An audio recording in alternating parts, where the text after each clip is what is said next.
Kaya sa umagang ito, tayo ay pinagpala sapagkat ang kanyang salita ay muli nating maririnig at ibukas natin ang ating puso, ang ating isipan sa pakikinig ng salita ng Diyos na matatagpuan po natin sa aklat ng Daniel chapter 6. Yan, buksan niyo po ang inyong mga Biblia sa aklat ng Daniel.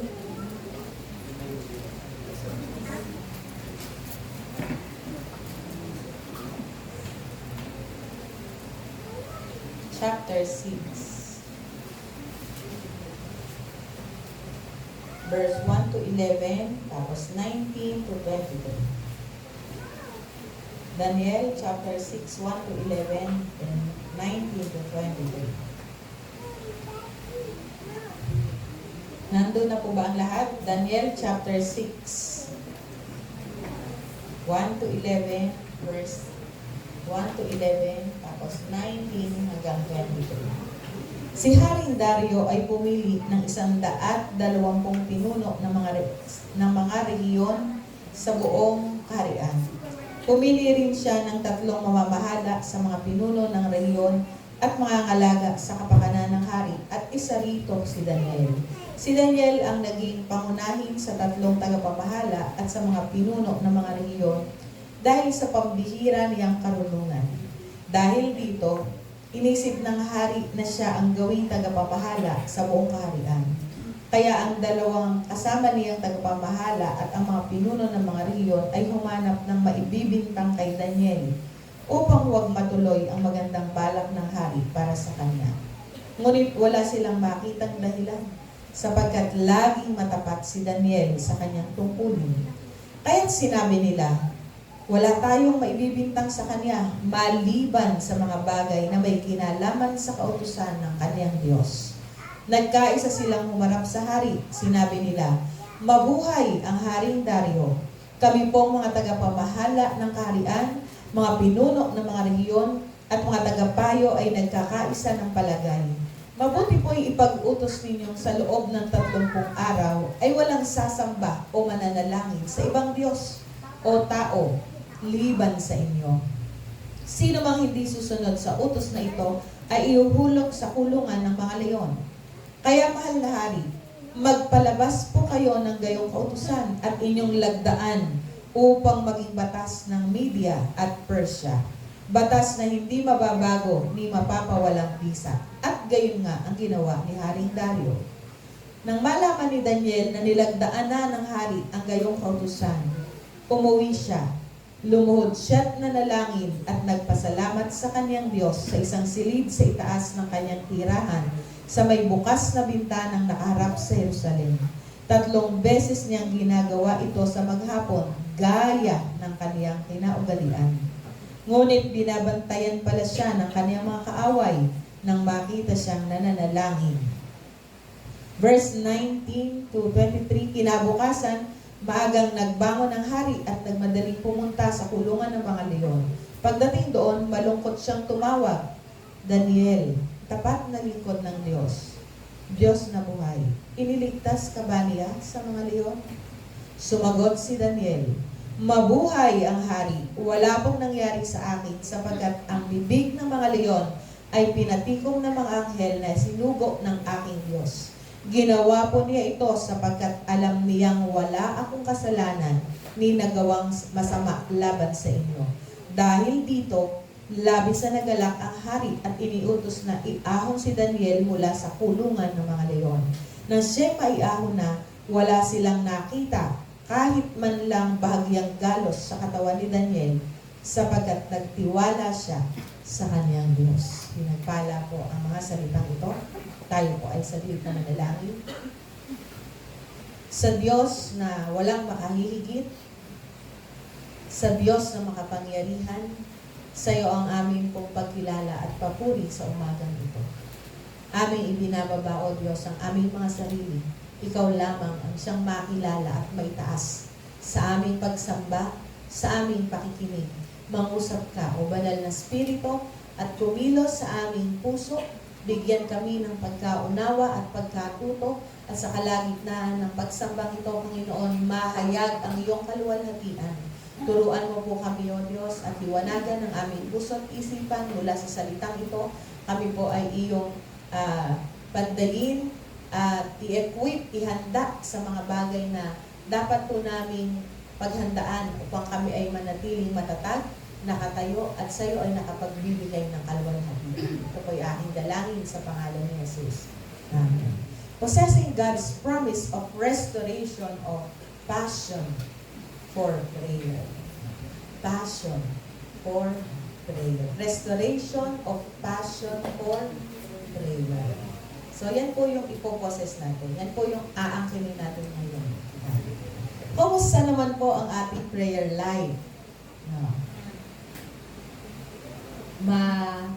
Marugdog po ba ang ating panalangin? Masigla po ba? May kasiglahan po ba ang ating buhay pananalangin? O aandap-andap ang ating buhay pananalangin? Yan. Marami po sa atin ay maaring natatamad manalangin. Nagsasawa ng manalangin. Minsan na lang manalangin. Maibigan na lamang ang pananalangin. No. Sa maraming mga kadahilanan, maaari yan ay katamaran na madalas na nating dahilanan ng kapaguran. Pero sinabi ng kanyang salita, pray without ceasing. Pray without ceasing. A person who has passion for prayer will never lack reason to pray. Ang isang tao na mayroong passion, yung marugdog na pagnanais na manalangin, ay hindi nawawala ng dahilan para siya ay manalangin. Ito rin ay in season or out of season. Ang mensahe ito po ay napapanahon at tinatawag tayo ng Diyos pabalik dito dun sa passion for prayer. Bakit? Kasi po tingin ko ay inihahanda tayo ng Diyos eh. Di ba ang ating tema? Possessing God's promise. No? Possessing God's promise. So, paano po natin aangkinin yung pangako ng Diyos? Paano po natin yun makukuha, mapapasa atin kung hindi po tayo nakikipag-usap sa Kanya? Isipin po natin yun. Hindi po ba? Kung hindi ka nakikipag-usap sa Diyos, paano mo yung ipopossess? Hindi mo alam kung paano. Dahil wala tayong direksyon. Kailangan ay meron tayong ugnayan sa Diyos na nagbigay sa atin ng pangakong yon. Hindi po ba? Kaya i-restore niya tayo doon. Kung noon ikaw ay marugdog na nananalangin, gustong-gusto mong magpe-pray, at sa mga panahon ito ngayon, parang nananamlay ka na manalangin dahil meron ka mga unanswered prayer, unanswered no, sa iyong paningin at pagtanaw, unanswered. Dahil sa palagay mo ay parang hindi ka naman pinapakinggan ng Diyos. Tumitigil ka sa pananalangin. So the Lord is restoring us for that passion, no, sa pananalangin. Ano po ba ibig sabihin ng passion? Ang sabi po dito sa dictionary, no, passion means an intense desire or enthusiasm for something. An intense desire, marugdog na pagnanais. Kaya ito ay isang marugdog na pagnanais sa pananalangin. Meron po ba tayong marugdog na pagnanais sa pananalangin? Yan, no? Kapag sinabing marugdog, ito ay malalim no? Ito ay seryosong bagay, malalim. At pinahahalagahan natin ang pananalangin sa kahit na anumang pagkakataon. Kapag sinabing marugdog ang pagnanais ninyo.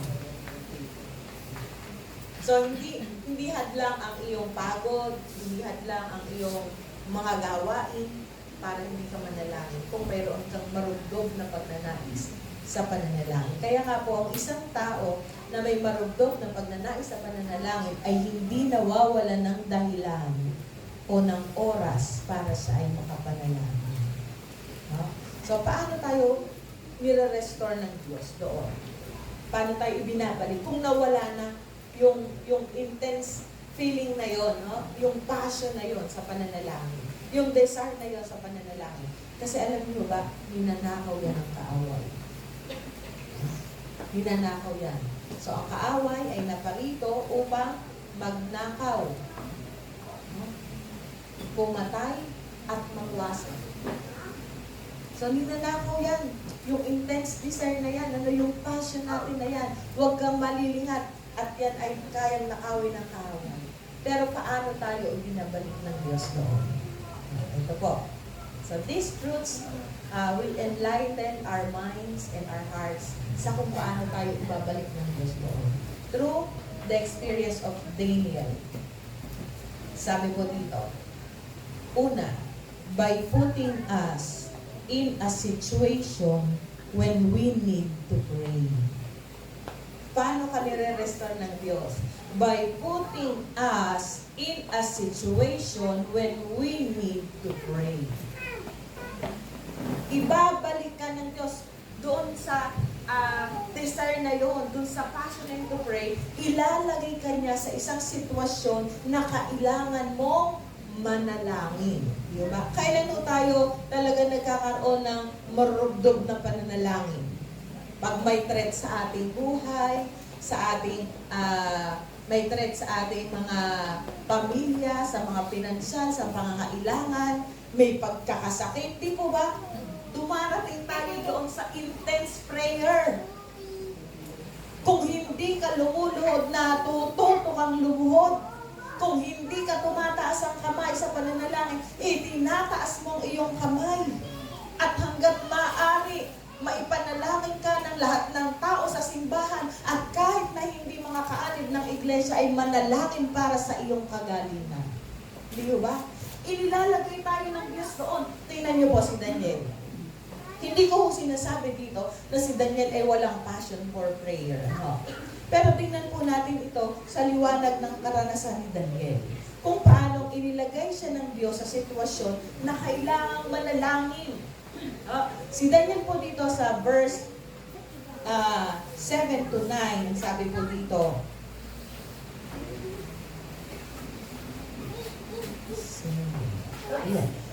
kami po mga tagapamahala ng kaharian, mga pinuno ng mga rehiyon at mga tagapayo ay nagkakaisa ng palagay. Mabuti po'y ipag-utos ninyong sa loob ng 30 araw ay walang sasamba o mananalangin. Kita niyo po. So ito'y utos na ipinapasa nila sa hari para ito ay kanyang aprubahan.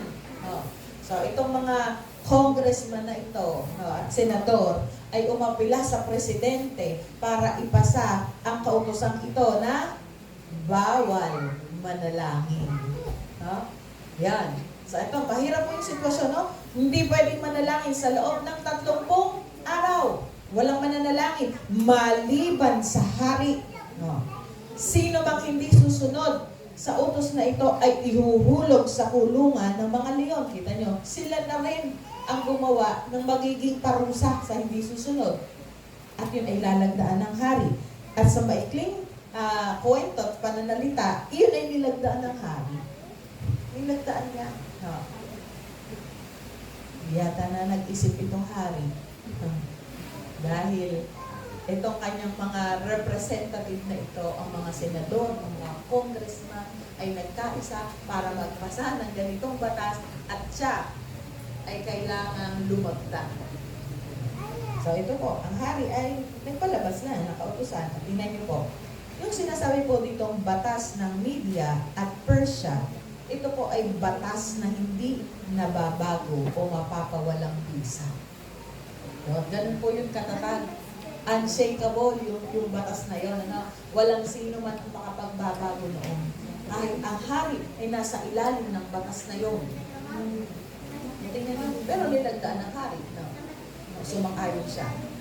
So, sa gayong sitwasyon ay nabibingit ngayon sa panganib si Daniel.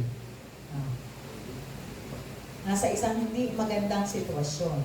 Pero pansinin po natin dito na sa verse 10, sinabi din po dito, nang malaman ni Daniel na nilagdaan na ng hari ang gayong kautusan, umuwi siya. Umuwi siya. Hindi ho para siya ay magmukmok, mag-aklas, hindi. Kundi ano po ang kanyang ginawa? Para manalangin. Nasa sitwasyon siya na kailangan niya lalong manalangin. Kung minsan po tayo, nasa sitwasyon po tayo na pakiramdam po natin ay ayaw na nating manalangin. Doon po tayo lalong kailangang manalangin. Kung nararamdaman mo na ayaw mo nang mag-pray, hindi naman ako sinasagot ng Diyos, ayaw mo nang mag-pray, parang hindi naman siya nakikinig, ayaw mo nang mag-pray, parang ang panalangin ko ay hindi naman lumalampas dito sa aking bubong. Ayaw ko nang mag-pray kasi hindi nakakarating sa kanya yung aking panalangin. Ayaw ko nang mag-pray kasi kahit ako ay mag-pray at umiyak, wala namang nangyayari. Tapos, nagiging mas malala pa ang nangyayari sa buhay mo. Gugustuhin mo bang mag-pray? Kaya tayo ay sumusuko. Ayaw na natin mag-pray kasi wala namang nangyayari. That's what you think. Si Daniel, sa kabila ng lahat ng iyon, alam niya ang batas, hindi yun mababalik. Alam niya ang parusa na maaari niyang kaharapin, but he chose to pray. He still chose to pray. Inilalagay ka ng Diyos sa mahihirap na sitwasyon, hindi ka para pahirapan, kundi para ikaw ay lumapit sa Kanya. Hindi para lumayo sa Kanya. Inilalagay ka niya sa mga sitwasyon na sa palagi mo ay hindi mo kakayanin para humingi ka ng lakas sa Kanya. Inire-restore niya yung iyong prayer life, yung iyong passion to pray. At sa mga pangyayari niya sa buhay mo, mas lalo kanyang inilalapit sa Kanya. Ang nakakalimutan lamang po natin kung minsan ay tingnan ang ating mga sarili sa mga pangyayari. Kasi maaring tayo ay may kontribusyon at maaring may itinuturo ang Diyos sa bawat isa sa atin at hindi tayo nagiging sensitibo anong itinuturo ng Diyos. Kasi sa pananalangin, salita ka lang ng salita pero hindi mo hinahayaang magsalita ang Diyos. Sa mga mahirap na sitwasyon sa ating buhay, kapatid, tandaan mo ito, inilagay ka ng Diyos doon upang lalo kang manalangin. Magkaroon ng passion for prayer. Tinuturo ang kanyang manalangin, hindi kapag ang mga panahon ay mas madali at maganda ang nangyayari sa iyong buhay. Kasi mas hindi tayo nagpe-pray pag gano'n. Madaling mag-pray kapag ang lahat ay umaayon sa ating inaasahan. Pero mahirap mag-pray kapag pakiramdam natin ang ating panalangin ay hindi napapakinggan. Pero titigil ka ba? Di ba sabi ni Hope sa kanyang asawa? Ako ba ay magpapasalamat lamang sa Diyos sa mga panahong maayos ang nangyayari at kapag hindi na, ay hindi na. At para niya rin sinasabing, ako ba ay magtitiwala sa Diyos kapag ang mga nangyayari lamang sa akin ay mabuti, pero kapag hindi na, ay hindi na. Hindi mo kayang itaas ang iyong kamay kapag ikaw ay puno at sinasakluban ng problema. Pero kapag ikaw ay maayos ang buhay, talagang sayaw. Sayaw. Oh. Sa mga panahon na tayo ay nasa ilalim ng malalakas na bagyo sa ating buhay, itaas mo ang iyong kamay. Tumingin ka sa Diyos dahil yan, nire-restore ka niya upang magkaroon ka ng passion for prayer.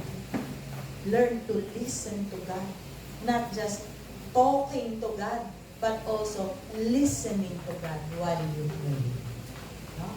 So, ganun po yun. At si Daniel dito, Sa kabila ng pagbabanta sa kanyang buhay at mga maari niyang kaharapin sa kanyang gagawin ito, pinili niya rin pa rin niyang manalangin. We need God at all times, and we have to talk to God all the time. Ano mang sitwasyon na mayroon tayo. Challenges and difficulties in life puts us in the presence of God. Tandaan niyo po yun. Pangalawa, paano ibinire-restore ng Diyos yung ating passion? By leading us into His presence. By leading us into His presence. Dito pa rin po tayo sa verse 10. Ano pong ginawa ni Daniel? Dito sa verse 10, lumuhod siya na nalangin at nagpasalamat sa kanyang Diyos. Lumuhod siya na nalangin at nagpasalamat sa kanyang Diyos gaya ng kanyang nakaugalian. Gaya ng kanyang ginagawa noon. Walang nagbago.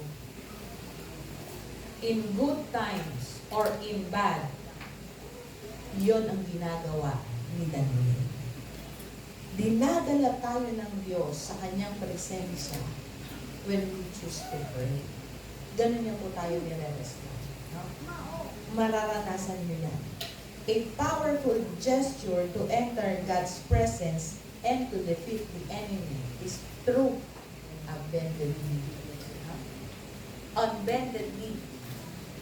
Kapag tayo ay lumuhod sa Diyos, ito ay pagpapakita na tayo ay pumapasok sa presensya ng Diyos at ang kaaway ay ating magagapi.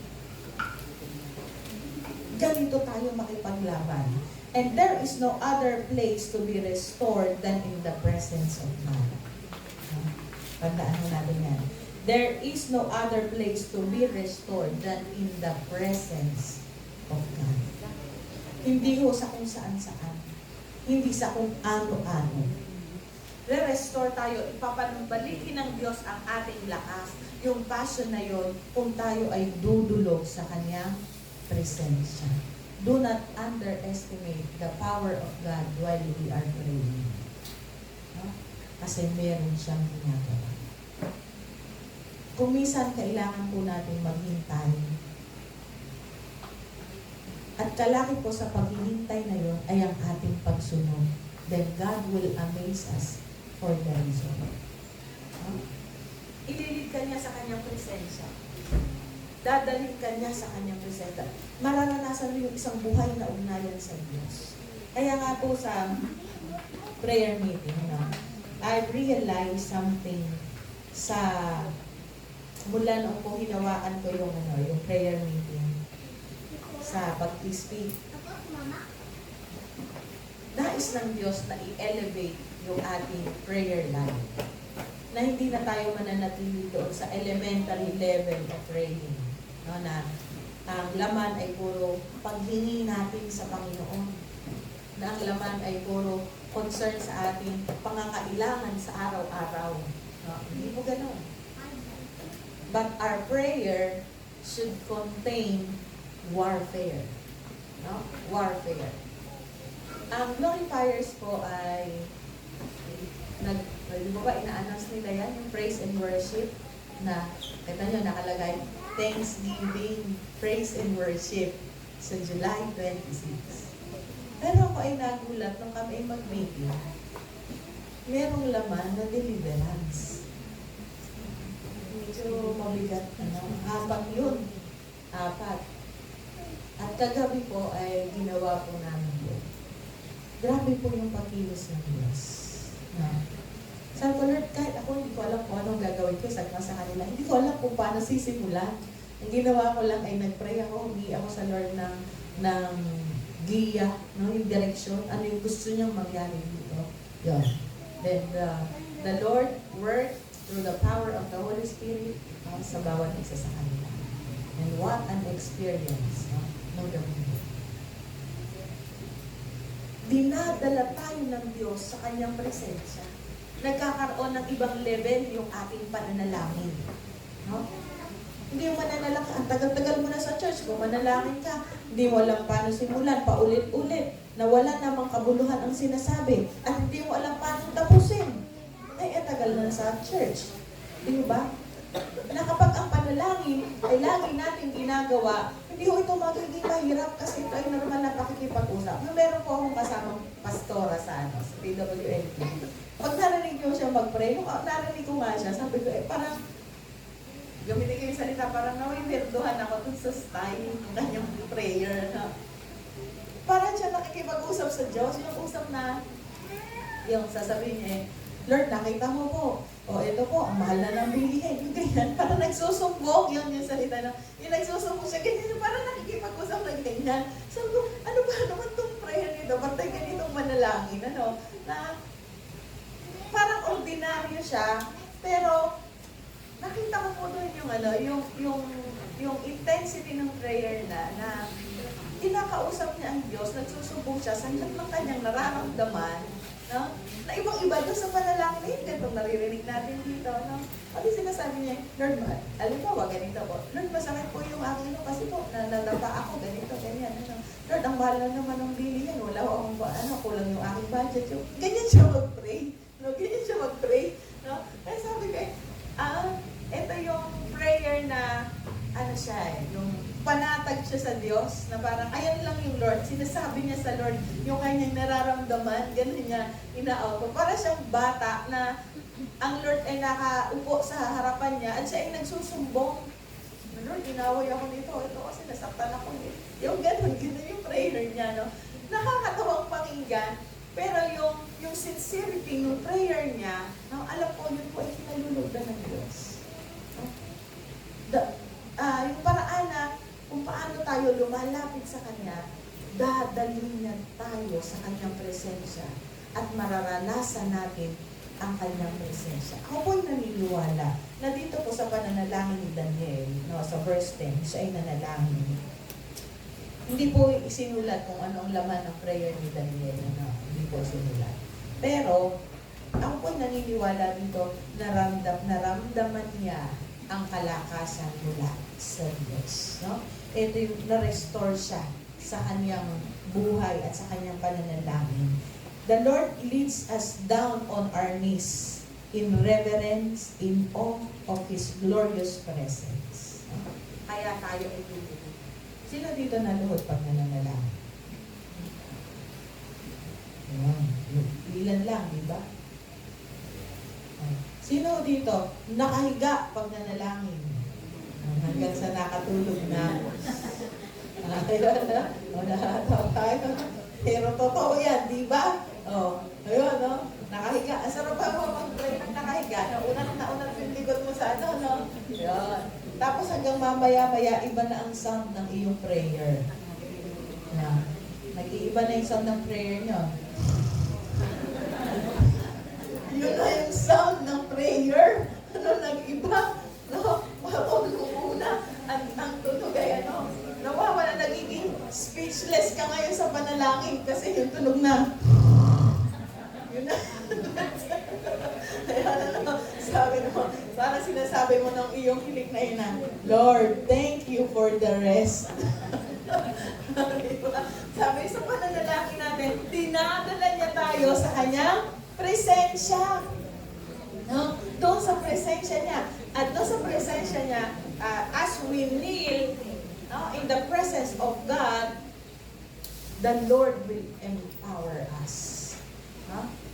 So I believe Daniel here surrendered to God and Daniel was empowered. Empowered. Yan yung kailangan na. For us to defeat the enemy, at tayo ay pakatayo pa rin kahit pagkatapos ng mga labanan, tayo po ay nasa presensya ng Diyos, no? Through prayer. So, yan yung pangalawa na ginagawa ng Diyos para tayo ay i-restore niya sa passion, leading us into His presence at yun isang buhay na ugnayan sa Diyos. Naramdam mo yung Diyos. No? Naranas mo siya habang kayo nananalangin. Sabi ko sa inyo, pag yan ay naramdaman ninyo, hindi pwedeng hindi ka iiyak. No? Hindi pwedeng hindi ka iiyak. Tapos mapupuno ka ng joy sa iyong puso. dahil kasama mo ang Diyos while you are praying. You are indeed in His presence. Pangatlo, by letting us experience His power. By letting us experience His power. Sa verse 19 to 23, dito po, ito yung pangyayari na si Haring Dario, no, sa naunawaan niyang tinasadlakan itong si Daniel, ay malungkot na hindi siya, magdamag siyang hindi nakatulog po. Kinabukasan ay maaga siya nagbangon at nagmamadaling pumunta sa kulungan ng mga leon. At pagdating doon, tingnan niyo po, malungkot siyang tumawag. Daniel, tapat na lingkod ng Diyos na buhay. Liligtas ka ba niya sa mga leon? At sagot ni Daniel, mabuhay ang hari. Isipin nyo, ano kayo naramdaman nung hari no? Man, ang laki mata na o na. Isipin mo, hindi niya inaasahan na sasagot si Daniel. Kasi ang iisipin niya doon, ay wala nang buhay yun at nasa siya na ng mga leon. Pinagparte-partehan na ng mga leon. No? Yun yung iniisip niya, walang sasagot. Siya ay malungkot. Kung parang na-imagine ko yung paglundag ng hari at sa pagkagulat na sumugod sila, hindi naman sabi, multo! O, di mo ba? Hindi naman ganun no? Pag dito, na-experience, ipinararanas ng Diyos ang kanyang kapangyarihan sa atin kapag tayo ay nanalangin. No? Kita niyo po yung, balikan ko po yung ating, ilan po ba tayo nasa Victory March? Nala tayo, no? Tayo niya, no? Ganito, bagyo-bagyo noon no? Bago mag-Victory March. And we pray, Lord, ito ay gawain mo, sasamahan mo kami. At bibigyan mo kami ng maaliwalas na panahon sa aming Victory March. Sabi ko sa kanya, Lord, kahit pagkatapos ng Victory March, saka mo pa ulanin. Ay, nung makita ko yung ulan, ay talagang nagpasalamat ako sa Diyos. Ano? Pagkatapos makapasok yung kahuli-hulihang speaker ba o kung anong gamit. No, lahat ng tao nandito na. Hanggang sa kahulihang gamit na naipasok dito, saka palang umulan. No? At doon ay pinamalas ng Diyos ang kanyang kapangyarihan. Ano bang mga ebidensya ang kailangan natin sa Diyos para maniwala tayo sa kanyang magagawa sa ating buhay? Kaya sa pananalangin, huwag po tayong sasawa sa pananalangin. Our constant communion with God opens our eyes to His power. Kapag patuloy po tayong nakikipag-ugnay sa Diyos, bubuksan po ng Diyos ang ating mga mata sa kanyang kapangyarihan, sa kanyang mga gawa sa ating buhay, sa kanyang mga probisyon sa ating pangangailangan, at sa kanyang direksyon na dapat natin lakaran. Ang Diyos ay makapangyarihan, nakikinig siya sa ating panalangin, gumagawa siya sa ating panalangin. Pero di po ba, alam natin ang panalangin ay may tatlong tugon. Yes, agad. Di ba yung sinjay ko sa inyo nung prayer meeting na napabulalas lang ako sa Lord. No? Sabi ko, may sinabi ako sa kanya, Lord, ito, 15 to 20 minutes, may nag-chat sa akin. Tumugon na gandang Diyos dun sa sinabi ko sa kanya. Nagulat ako. No? Ganun kabilis. Kaya tulo ang luha ko and I thank God for that. No? Yes. Isa pang sagot niya, no. No. When He said no, it is His protection. No? Yung pagsagot niya ng no, hindi ibig sabihin noon ay hindi niya sinagot ang iyong panalangin. Maaring ang iyong hinihiling ay hindi ayon sa kanyang kalooban, kaya ang sinabi niya ay no. At ang isa ay, wait, maghintay ka, and while waiting, trust the Lord all the more. Ang Diyos ay tumututong. Magtiwala tayo sa Kanya. Let ipararanas niya ang Kanyang kapangyarihan at hindi lang ikaw ang makakakita noon, kundi kahit ang mga taong nasa paligid. The eyes that saw the power of God will lead the heart to desire His presence more and more. Yan na? Ang mga mata na nakakita ng Kanyang kapangyarihan ay maglilid magtutulak sa ating puso na nasain ang kanyang presensya ng higit pa. Di ba? Na kapag nakatanggap mo na yung blessing, nakita mo yung kapangyarihan ng Diyos, magpasalamat ka naman. Di ko ba sabi dito si Daniel, siya ay pumasok sa kanyang silid, siya ay lumuhod, nanalangin at nagpasalamat sa kanyang Diyos sa isang silid sa itaas ng kanyang tirahan na may bukas na bintanang nakaharap sa Jerusalem. Dahil po, nagpasalamat. Panatilihin po natin ang isang pusong laging nagpapasalamat sa Diyos. Kasi kapag po meron tayong puso na nagpapasalamat sa Diyos, mapupuno po tayo ng kagalakan. Masisiyahan po tayo. No? At mararanasan natin ang kapangyarihan niya sa ating buhay. Pero kung lagi tayong nagre-reklamo, lagi tayong naiinis, naiirita, nagagalit, mapupuno po tayo ng ng bitterness sa ating puso at mawala yung kagalakan. But if we maintain a grateful heart, makikita niyo po yung blessing paano magpo-flow sa buhay niyo. Because the heart that trusts God in every circumstance leads to bended knees. Makapapaluit ka sa Diyos. Sa isang puso na nagtiwala sa Diyos sa lahat ng pangyayari sa kanyang buhay, it will lead you on your bended knee. And the bended knees manifest an intense desire for God. Bended knees manifest an intense desire for God that beholds His glory. Dito po, si Daniel, nakita niya. Tingnan niyo po ang kanyang testimonya dito. Wala po nangyari sa akin sapagkat ang bibig ng mga leon ay tinatikom ng mga anghel na isinugon ng aking Diyos. Ginawa po niya ito sapagkat alam niyang wala akong kasalanan ni nagawang masama laban sa kanya. Pinatikom ng aking Diyos ang bibig ng mga leon.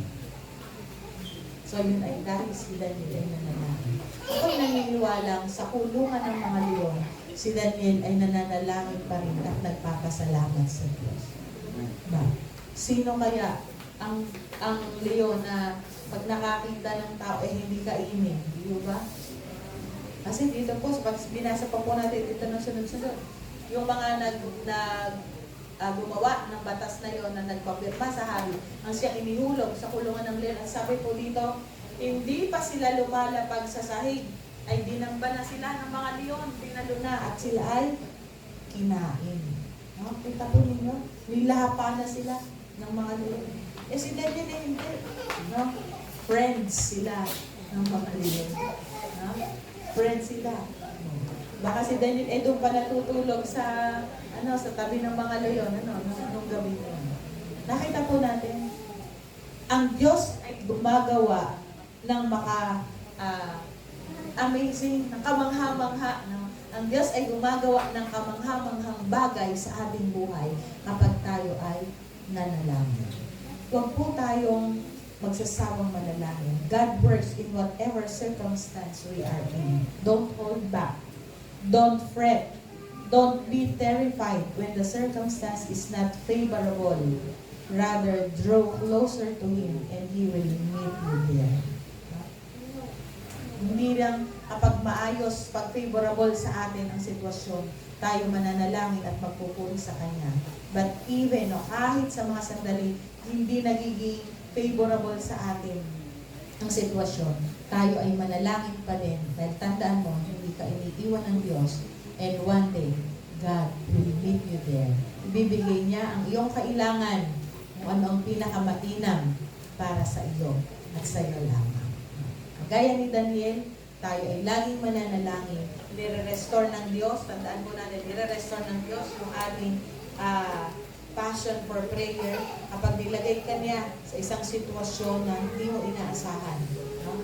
Sa mga hindi maayos na sitwasyon na kailangan nating manalangin. At sa kanyang presensya, ikaw ay kanyang dadalhin upang iyong makita at maranasan ang kapangyarihan niyang magpapamangha sa iyo. Hindi lamang ngayon, kundi ang ipagmamarka sa buhay. Tayo ay manalangin. Salamat, Panginoon, sa umaga nito. Salamat sa pagpapaalaala, sa kalagahan ng panalangin. At salamat, Panginoon, dahil dinadala mo po kami sa mga sitwasyon na higit na kailangan namin manalangin. Hindi po namin makita ay yung affliction. Hindi namin makita, Panginoon, ay yung mga challenges, yung mga problema sa aming pong buhay. Kundi ang makita namin ay ang purpose noon kung bakit mo yun ipinararanas sa amin.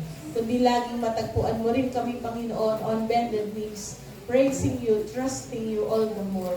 Kahit na hindi favorable ang sitwasyon sa amin, matagpuan mo pa rin po kami, Panginoon, na tunay na nagnanais sa iyo pong presensya. Thank you, Lord, for restoring our prayer life, this passion for prayer, O God, naway matagpuan mo po ang bawat isa na nagkakaroon ng isang buhay na ugnayan sa iyo at aming nararanasan ang iyong presensya sa tuwing kami ay makikipag-ugnay sa iyo. Naririnig namin ang iyong tinig, nakikita namin ang iyong pong direksyon at ang iyong kapangyarihan ay aming buhay na nararanasan sa aming buhay at hindi kami lamang ang makakakita noon kundi ang mga tao sa aming pong paligid. Salamat, Panginoon, dahil ang kapurihan at kaluwalhatian ay tanging sa iyo lamang. Kaya aming dalangin, salamat po, Panginoon, sa pangalan ni Jesus.